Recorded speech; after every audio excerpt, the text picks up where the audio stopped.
Hello friends, welcome to Creative Medicine.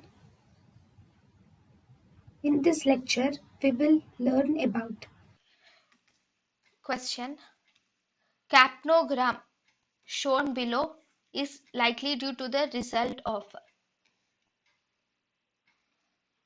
So this is the capnogram given. This is actually a Curer cleft.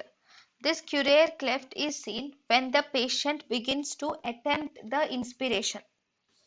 If the patient is attempting inspiration during the expiratory phase, that is when you see the Curer cleft.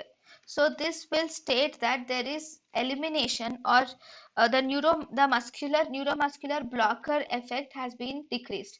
So we should increase the anesthesia if we see Curer effect. thank you and thank you for watching.